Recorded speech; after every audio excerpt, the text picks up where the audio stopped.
Good morning and welcome to Texas Clay Fest of 2020, the virtual edition. I am Chris Melia and I'll be showing off my studio and doing a little demonstration for you guys today. So, a little bit about myself. I graduated my bachelor's in Corpus Christi, got my master's at UNT in North Texas. I am currently teaching high school, and this is my 9th year teaching ceramics and sculpture at Little Elm High School. I live in Whitesboro, which is very North Texas, almost Oklahoma, and we live out on about 6 acres, and we've been developing our property from ground up for the last 5 years. And the structure behind me, above me, is my future studio. So at some point this will get done and I'll be able to get out of my little hobbit hole of a studio. And until that time, I make work in a very, very tiny space, which you'll see in a moment as I demo to you guys. So let me walk out of here and you can kind of get the feel of this studio. It is timber frame, round structure, looks like a teepee for the most part, and it'll have straw bales as far as the walls go. It'll have an exterior and another addition to the backside back there next to that tornado shelter. So yeah, always work in progress. When I'm not teaching or making pots, I'll be doing construction. Okay, so let's head on into where I actually make work in the studio. So as promised, here's where I do my work in my little hobbit hole sort of studio, little shack. And let me walk you in here. I'm a generation of not using selfie sticks, so this is kind of new to me. So in my studio, in this tiny hole of the studio, as you can see, my head's really close to the ceiling, and I'm only like 5'5". So this is a really small studio. I've got my kiln stuff, unglaze, kilns there. Move around, little AC unit had to put in because, you know, Texas heat. My wheel is right there, and breaker box, and we're back to the door. So that was your solid 80 square feet of studio tour that I've got for you. That's all I've really got, but I'll demo for you in just a minute. Alright, so welcome back. As I promised, I was going to give you guys a demo today, and for today's demo, I'm going to be simply throwing a cup, a mug, because I think a mug for me is going to show a lot of examples of things that are repeated throughout my work and how in the process of making things. So, sorry, it's not like some crazy elaborate form, but it's the form I make the most.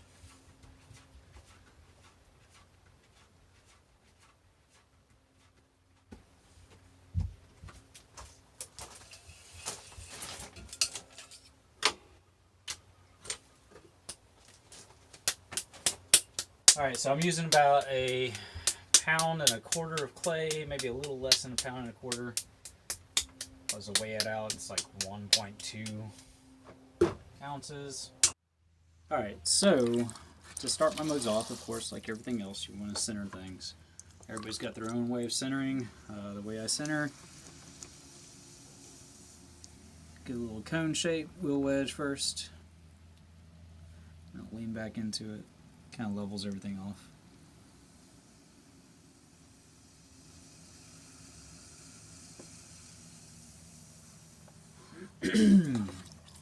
So we moved out here about 5.5 years ago. My wife, we had left Denton. We had a house and a studio, and my wife wanted to come out here and start something new, start something fresh. So the property had nothing on it. We've been working ground up, doing things we've never done before. It's been an adventure for sure. So at the time when we came out here, we had Levi and we had Tristan, and they are 8 and 6 years old. And then a couple years ago, we had Kaya, and Kaya has been such a blessing, so awesome. Have a little girl.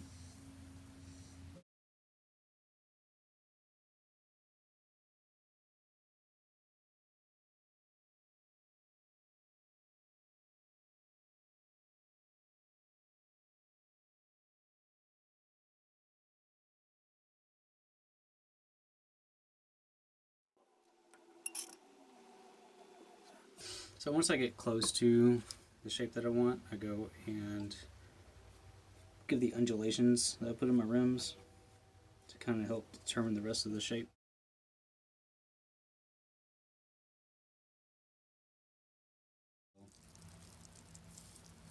I go back and I throw these back into the cup.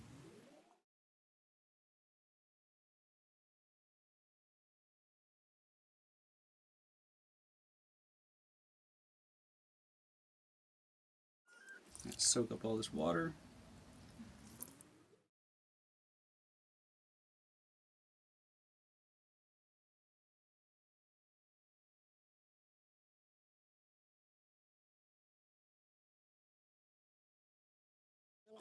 You know, I'm just really happy that we could do this year, and that the Clayfest board is putting all this effort into making this happen.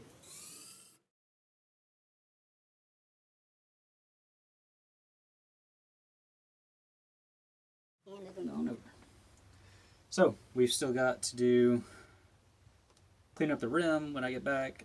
We got to clean up the foot area, and we need to put a handle on it and texturize it, and then we'll be done.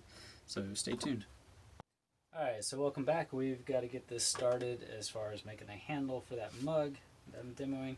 So I usually start off with a ball of clay about this big, something that fits comfortably inside the palm of my hand.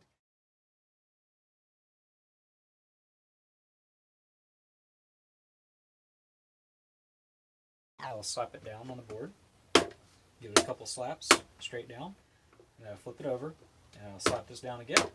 It kind of stretches out as it does it as well, so it kind of thins out that center a little bit. So right now it looks like that. It's kind of got this broad edge, which is kind of, to me, ugly. So I want to get rid of this broad edge. I want to taper this in. So I pinch this gently to where it creates one edge, like so. Flip it over, do the same. And as I'm doing this, it's causing the clay to twist one way and then twist the other way. So at the end here, what I like to do is just kind of give it a little jiggle, kind of pull it back out straight. And so that's the basis of my handles before I pull them. So then I'll get my water.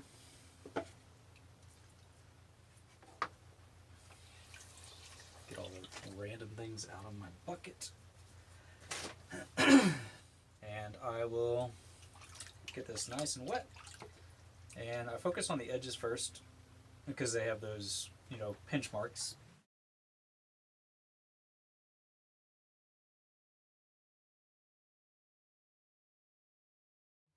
Before it gets attached, I use a needle tool. Somebody asked this the other day. I use a needle tool to cut the excess off. And I will be back shortly with the cup to apply the handle to. Alright, so thanks to the beautiful Texas weather we're having today, I can do this demo pretty quickly. And so what I'm doing right now is I'm lining up where I want to remove some clay. So I want to create the undulations in the same manner on the bottom.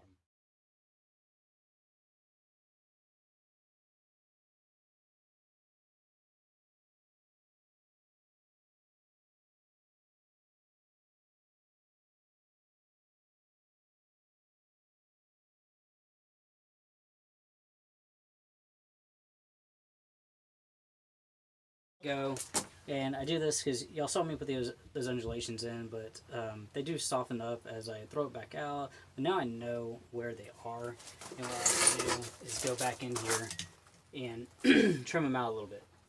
And so I'll go to where the low spot's supposed to be, and I'll come in there and trim it out.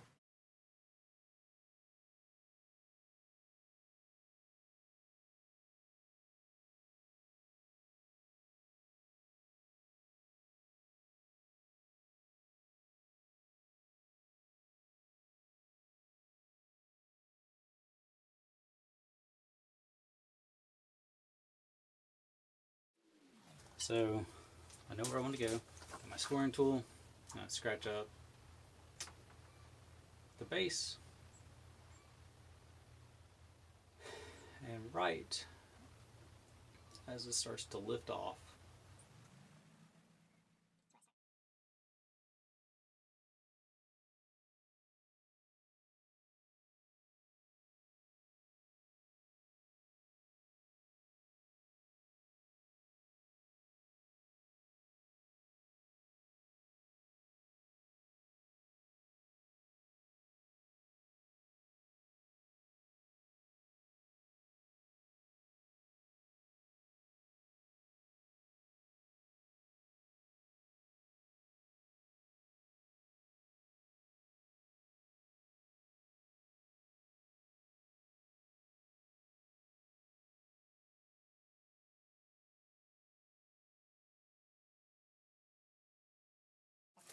wooden stick.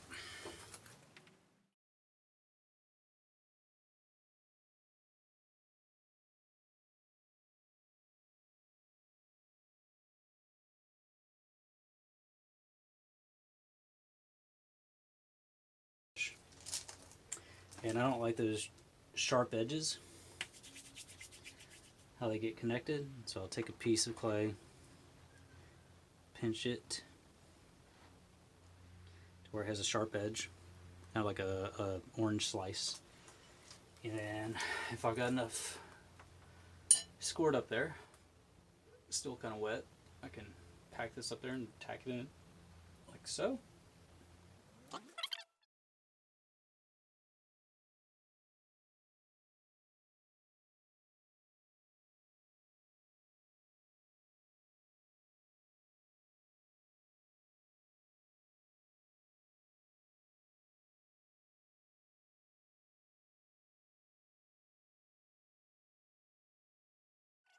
I take this little tool, little clay shaper, color shaper if you're a painter, and press down and kind of define that connection.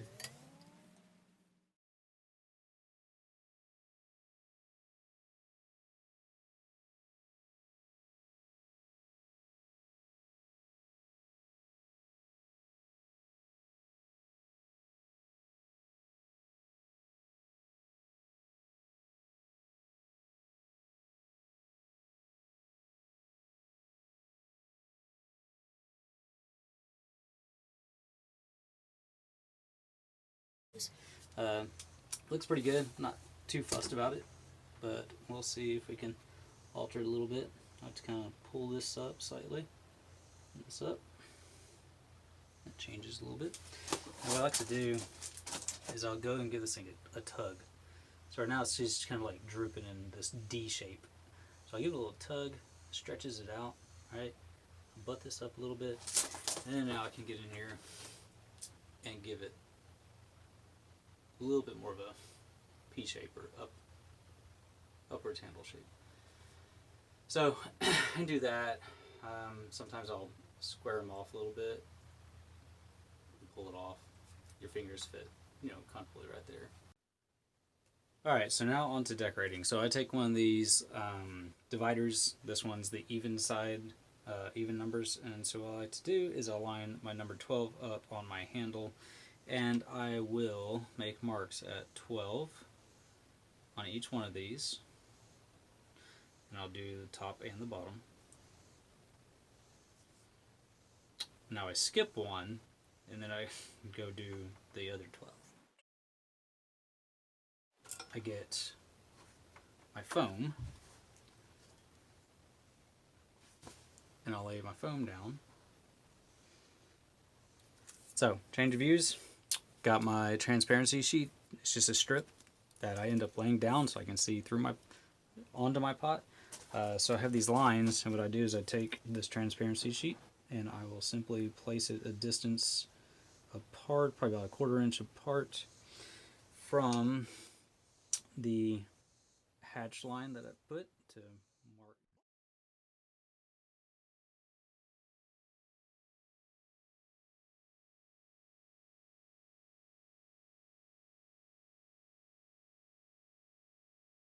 Alright, so change positions because the banding wheel is unstable. Alright, so I got these lines, and again, they're on this side of the hatch mark. I'm going to continue that around.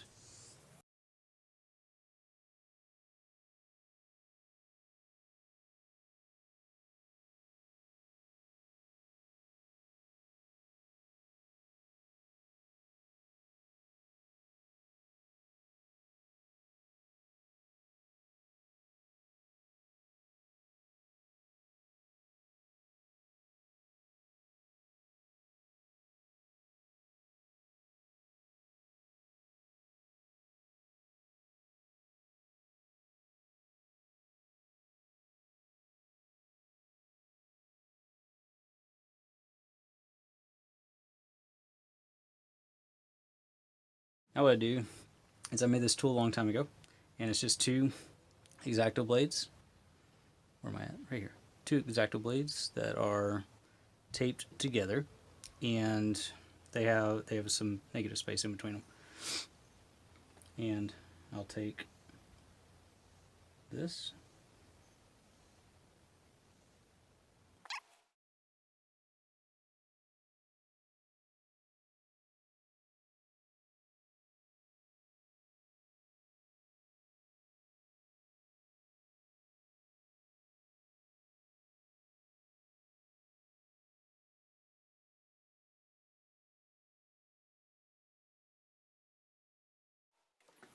Okay, so because this handle was wet, knocked that out of place, but it's all better.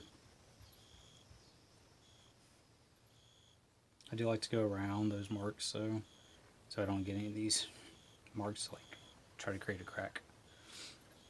Then I go back and compress those where I have a sharp markup. Alright, so we got that. I'll be back with the textures. Alright, so when I apply the texture I've got, this is a deflocculated slip. It's really stiff, even though it looks really gooey. This is my recipe that I've ended up coming up with. 1 tablespoon sodium silicate. It's actually 2 cups of water for my clay. So your clay may be different, I don't know. And then 1,000 grams of the actual clay. So your bone dry clay body. So if you figure out and get the right consistency, I'll show you guys what I do with this and how I apply it. And so it's just like building up layers, and it's kind of a timely, not interesting process to sit here and stare for the next 25 minutes.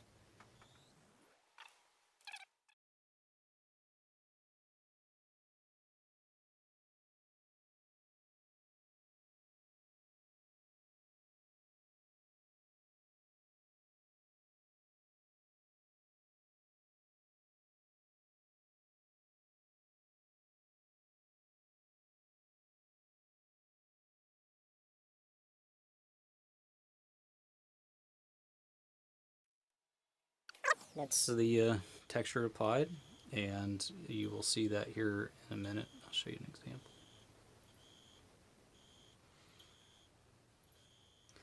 So that is my demo for my mug. Hope you guys enjoyed. This is kind of where this mug would probably turn out. It may get this treatment, it may get some sort of glazing as well. But when I usually do this, it tends to have like a gold to it. Thank you guys for joining us this year with our virtual Clay Fest. And yeah, if you have any questions whatsoever, let me know. I'm an open book and I'm willing to share. Y'all have a great day. From all of us here at Melia Pottery, thank you for coming out to the virtual Texas Clay Festival of 2020. Please enjoy your day browsing around on different sites and buying all the work that you can. And Cheers. Cheers!